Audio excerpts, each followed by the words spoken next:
Hey everybody, it's Pixelated Pat, and I welcome you back to another episode of our Pokemon Crystal Randomizer Hardcore Nuzlocke. As you can tell by the intro, we officially got wiped in Violet City, but there wasn't much I could have done in that situation.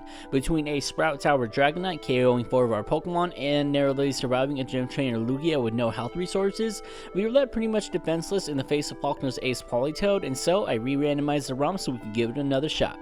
As bitter as the taste of defeat was, I couldn't be too hung up on it since there wasn't much I could do in that situation, especially with the Pokemon that I had on hand.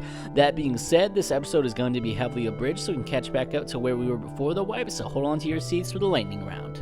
So after re-randomizing the ROM, our starter choices this time around were a godsend between Mankey, Rhydon, and Snorlax. As tempting as Rhydon was, it has two very common weaknesses, so I wound up going with Snorlax instead, giving our starter a Mankey and us a very easy rival one. From there, we started to fill our team back up, first by capturing a Spearow that we named Birdman, a Magnemite that we named Static as a reference to Static Shock, and a Cubone that we nicknamed Orphan because I thought it was a fitting name. Shortly after capturing Cubone, we ran into our first threat, the ever so terrifying Wobbuffet.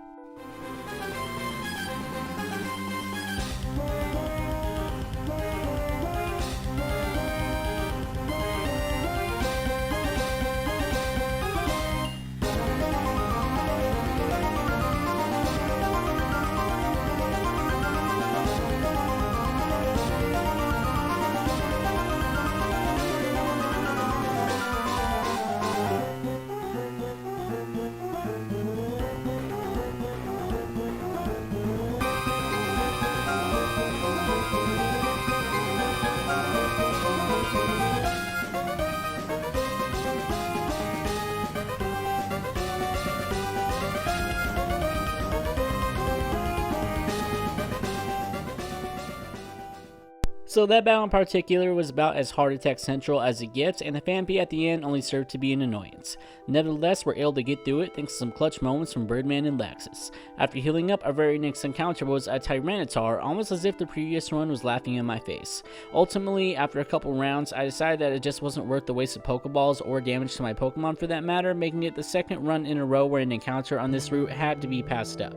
After laughing at the irony of the whole situation, we head right into our Dark Cave encounter, which turned out to be a Quagsire, a Pokemon I was beyond thankful to see. After another quick and easy capture, we head over to Route 36 in an attempt to fill our team's final slot, and we run into a Feraligatr of all things.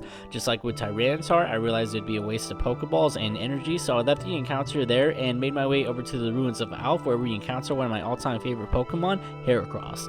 While I know that Heracross isn't as viable as it is in Generation 4, it's still a Pokemon I love to see, so I was happy to bring her to the squad. And now back to the present and what this episode was supposed to be. As you can tell, I'm taking a look through our new full team of 6, and I gotta say, I was feeling a lot more confident going to Sprout Tower this time around. While the failed run definitely team had some spunk and identity to it, the new team is looking a hell of a lot more well-rounded. That being said, it's time for our Sprout Tower encounter, which turns out, of all things, to be a Poliwrath. At this point, I'm really starting to think the whole evolution line is just trolling me because the irony doesn't seem to end. However, it was in this moment I realized that the game was trying to tell me something. Between the Poliwhirl I passed up on to be my starter in the dead run and the Politoed that ultimately wiped us, I realized that capturing this Poliwrath just might be the key to ending the Crystal Curse, and so I set my sights on capturing it just like any other encounter. After a little bit of struggle, we secure the capture, and just like that, we welcome Paulina to our growing family of Pokemon. Anyways, for those of you who noticed the Master Ball and are curious as to where it came from, I actually found it off screen in the Dark Cave when I was searching for items that I could sell to buy more Pokeballs. After checking on our team again and taking another look at our healing items, we head into our first monk battle, who thankfully turned out to be pretty easy pickings.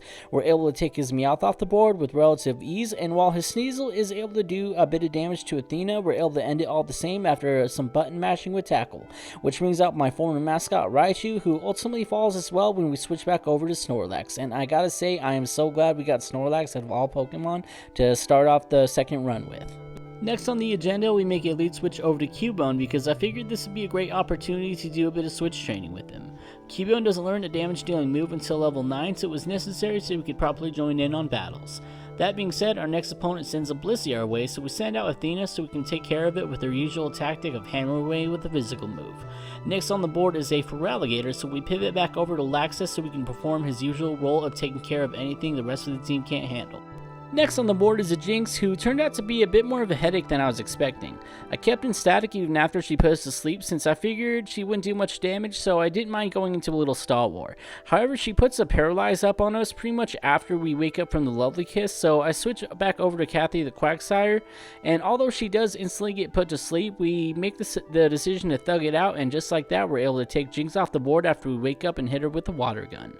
Next up, we heal, and real quick note, I cannot wait until we're rich enough for me to not feel the need to show every time I heal, but I feel like it's important early on to show that I'm using my limited resources wisely and not running back to the Pokemon Center like a baby. Anyways, we run from a couple quick encounters, and next up we have a Hoppip who falls to a quick peck from our good friend Birdman. After that, he sends out this very terrifying Kangaskhan, so we switch back over to Laxus so he can take care of this absolute behemoth. We're able to take it off the board, but it did manage to cause a scary bit of damage to our starter, but luckily Laxus can take the hits. After knocking out his last Pokemon and healing of course, we can finally make our way to the top of the tower. While the Slowpoke certainly didn't give me an interesting battle, since all we really had to do was send in Athena to Hornet attack it to death, it was a complete opposite case when the next monk we battled had a Giraffe Rig, a Pokemon I was quite nervous to see due to the fact that we currently don't have a way of dealing super effective damage against Psychic type Pokemon, at least for the moment. While it is able to get a decent bit of damage up on Snorlax with a couple stomps, we're able to take care of it with relative ease, leaving us with one trainer between us and the boss of the tower. After my 20th obligatory healing session, we head right into the next battle, which puts an Umbreon on my screen, yet another Pokemon I was nervous to see since we currently do not have access to any fighting or bug type attacks. After a moment of deliberation that was long enough to linger even with sped up footage, I decided to send in Magnemite to test our luck with Thundershock, which turned out to be the right call due to the fact that Umbreon couldn't deal us much damage. After a little bit of a stall war, we were able to take it off the board, which brings us to our next Pokemon, Lickitung, that turned out to be a lot more trouble than it was worth. After seeing it do more damage than I was comfortable with on Kathy, I make the switch over to Birdman, who instantly gets hit with a Supersonic. Right after that, I switch back over to Orphan so I can think for a second, just to get hit with another Supersonic. From there, it's a bit of a switch fest due to the fact that I absolutely refuse to keep a confused Pokemon in. After a couple rounds, we are able to get lucky though, with Birdman managed to land consecutive hits without getting confused, and just like that, we only have one battle between us and clearing the tower. After watching a rival assault a senior citizen like he's Jake Paul, we decide to do the exact same thing so we can extract revenge for the 4 Pokemon he took from us in the first attempt. After picking up the berry, it's time for battle, and he sends out his first Pokemon, Chansey. Easy enough since all we have to do is send in Athena, and from there all we have to do is spam Hornet attack, although we do take a fair bit of damage in the process. However, the experience is just enough to get Cubone to level 9 so we can finally learn Bone Club and join battle properly. And the timing could not have been better since his next Pokemon is Weezing. Since abilities aren't a thing in Generation 2, we're able to knock it out with the quickness, which brings out his final Pokemon, Cyndaquil. While I found it a bit anticlimactic, I'll take what I can get, which is another quick and easy knockout for Kathy, and just like that, we have cleared the first tower of the run. Anyways, we are fast approaching the end of the video, but before we do, I want to take a moment to thank all of you absolute legends who made it to the end of the video, especially since this one took a bit longer to get out than I was expecting. After losing the first one to some very unfair circumstances, I had to spend the whole next day locked in to get all the footage, which definitely wasn't an easy task when you consider the fact that I also had to balance it with watching my niece and nephew, and let me tell you, those two will keep me on my toes more than any Nuzlocke ever will. That being said, I'm looking forward to seeing what we can accomplish here on the second run, and I really do feel like this is meant to be the one after shaking off the rust with the first attempt. Anyways, don't forget to like the video if you enjoyed it, and hit that subscribe button if you want to join in on all the fun we're having on the channel. And most importantly, don't forget to have yourself a wonderful day, and I'll see you in the next one. This is Pixelated Pat, signing off.